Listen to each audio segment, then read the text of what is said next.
आपको पता है कि झारखंड में अभी एग्ज़ाम हो रहा है सेकेंड ईयर और थर्ड ईयर का, ठीक है।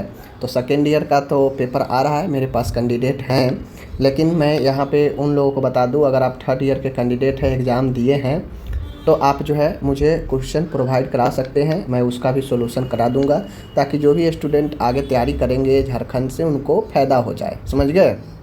दूसरी बात है, आप लोग जो भी कैंडिडेट हैं अदर स्टेट के हैं, अदर स्टेट से सेकेंड ईयर का कैंडिडेट है, एग्ज़ाम आगे आपका है, जैसे यूपी में है अभी एग्ज़ाम, तो आप लोग ज़रूर इसको देखें। ऑब्जेक्टिव्स इसमें जो पूछे गए हैं वो ज़रूर देखें, आपके लिए काफ़ी उपयोगी है, और सब्जेक्टिव तो उपयोगी है ही, आपको तैयारी इन सब का करना ही चाहिए। हर एक स्टेट में सिलेबस इक्वल होता है। देखिए सेकेंड ईयर का एग्ज़ाम चल रहा है, मेडिकल सर्जिकल नर्सिंग 1 का पेपर है, ठीक है। अब यहाँ पे जो क्वेश्चन है, क्वेश्चन क्या पूछा गया था कि एक 50 वर्षीय रोगी के, ठीक है ना, पल्मोनरी टीबी है, ठीक है, उसको अस्पताल में जो है भर्ती कराया गया है। ओके, तो क्वेश्चन ये पूछा है फेफड़े के क्षय रोग को परिभाषित करें, क्या होता है पल्मोनरी टीबी के बारे में, और पल्मोनरी टीबी के साइन एंड सिम्टम्स लिखना है, और इसका नर्सिंग प्रबंध बताना है। क्या हमने पल्मोनरी टीबी नहीं पढ़ाया है? बहुत बार अच्छे से पढ़ाया हूँ, ठीक है। तो ये चीज़ें हो गया, 15 नंबर का है। आगे है meningitis sign and symptoms, meningitis का मैनेजमेंट, ये भी क्वेश्चन 15 नंबर का है। क्या हमने नहीं पढ़ाया है? जाकर देखिए, बिल्कुल सब कराए हैं। 15 नंबर का 4 क्वेश्चन पूछा है, शॉर्ट क्वेश्चन, 3 का जवाब देना है। कैथेटराइजेशन, कोलोस्टोमी, हेमोडायलिसिस और हेपेटाइटिस, सारा क्वेश्चन 3 का ही जवाब देना है, जो भी 3 आता था बना देना चाहिए था। ओके, अब आता है यहाँ पे ट्रू एंड फॉल्स। 15 नंबर का देख लीजिए, 10 क्वेश्चन है, एक क्वेश्चन 1.5 नंबर का है, ठीक है ना। 15 नंबर का ट्रू फॉल्स पूछा है। देखिए, pain in joint in known as arthritis, pain in यानी जोड़ों में दर्द को गठिया के नाम से जानते हैं, तो हम आपको कई बार पढ़ा चुके हैं। और जिसके भी लास्ट में अगर आइटिस लगा हो वह इन्फ्लामेशन का बताता है, और इन्फ्लामेशन में दर्द भी होता है, लालिमा भी होता है, सूजन भी होता है, उस जगह पर गर्माहट भी महसूस होता है, तो ये सब इन्फ्लामेशन में होता है। लेकिन हमसे पूछा क्या है, सिर्फ और सिर्फ जोड़ में पेन के बारे में। तो अर्थराइटिस में सिर्फ पेन ही नहीं होता है, पेन वाला जब मैटर आता है ना, ज्वाइंट में पेन वाला, तो हम आपको पढ़ाए हैं अर्थलेजिया होता है। क्या होता है? अर्थलेजिया होता है, अर्थलेजिया होता है। तो पहला गलत हो जाएगा, ठीक है। अगर इन्फ्लामेशन ऑफ ज्वाइंट्स होता तब अर्थराइटिस सही होता।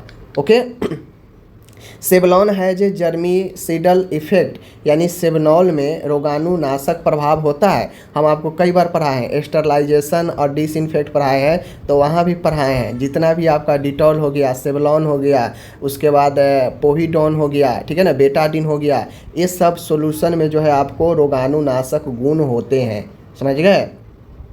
आगे है, कहता है amoxicillin is an anti-emetic effect, समझ लीजिए। कहता है एमॉक्सिसिलिन क्या एंटी इमेटिक प्रभाव होता है? एंटी इमेटिक जहाँ हम लोग वोमिटिंग में उपयोग किया जाने वाला दवाई होता है, और जबकि मॉक्सिसिलिन एक एंटीबायोटिक मेडिसिन है। तो पहला तो ये गलत हो जाएगा, ये भी गलत है, ये सही है, ठीक है। आगे बढ़ते हैं, चलिए। यहाँ पे है, कहता है normal saline is hypertonic solution. हम आपको कई बार बताए हैं, नॉर्मल सलाइन जो होता है हाइपरटोनिक सोल्यूशन, हाइपरटोनिक सोल्यूशन जो होता है 9% से 0.9% से ऊपर वाला होता है, लेकिन NS 9% जो होता है यह तो आपका आइसोटोनिक हो जाएगा, ठीक है ना, क्योंकि इसमें ऑस्मोटिक प्रेशर और जल कॉन्सेंट्रेशन जो होता है प्लाज्मा और जल दोनों का इक्वल होता है, इसलिए आइसोटोनिक होगा, हाइपरटोनिक नहीं होगा, ये गलत हो गया। Sigmoidoscopy is done to identity the site of haemorrhoid. देखिए, सिग्मैडोस्कोपी बृहदांत के निचले एरिए मलाशय के जांच में उपयोगी होता है, लेकिन अगर बात करेगा कि क्या ये पहचान करता है हेमोरॉइड को, तो बिल्कुल करता है। जब आप आंत के निचले एरिया और मलाशय को देखते हैं तो जो हेमोरॉइड इंटरनल हेमोरॉइड होता है इससे पता चलता है, ठीक है ना। तो ये आपका राइट हो जाएगा।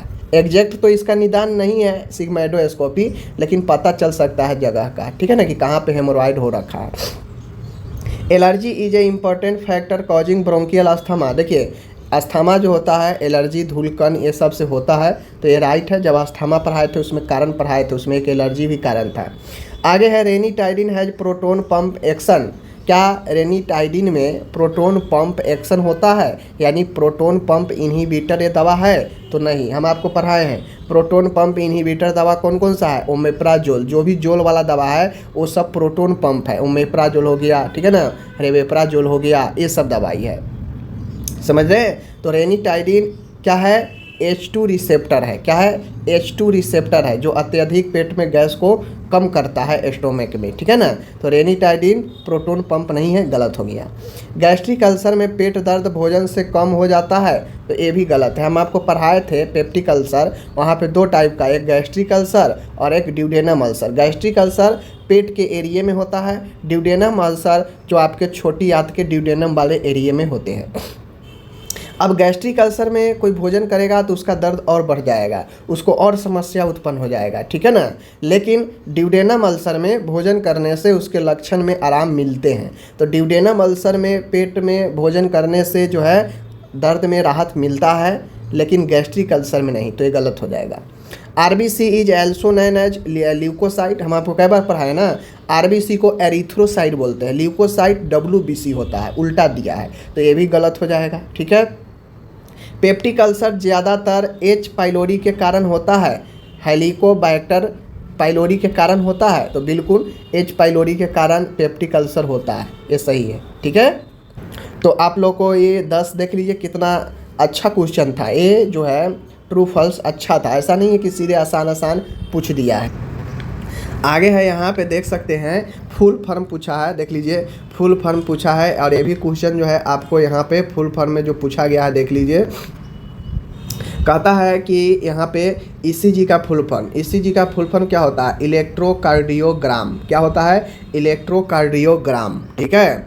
आगे है यहाँ पे ICU इंटेंसिव केयर यूनिट होता है, आसान था। ICP इंट्राक्रेनियल प्रेशर होता है, कई बार बता चुके हैं। DPT डिप्थीरिया पर्टूसिस टिटनेस होता है, ठीक है। BPH बेनाइन प्रोस्टेट हाइपरप्लेसी या हाइपरट्रॉफी होता है, और UTI अपर ट्रैक्ट इन्फेक्शन होता है, UTI। उसके बाद है MRI होता है magnetic resonance imaging, magnetic resonance imaging होता है। RBS होता है रैंडम ब्लड शुगर होता है। TSH होता है थायराइड स्टिमुलेटिंग हार्मोन, ठीक है। उसके बाद है यहाँ पे देख सकते हैं कि LFT होता है liver function test, liver function test, ठीक है। तो इस प्रकार से आपका एग्जाम में पूछे हुए क्वेश्चन मैंने बता दिया। अब आपको इसको देखना है, आगे जिनका एग्जाम है प्रैक्टिस कर लीजिए। धन्यवाद।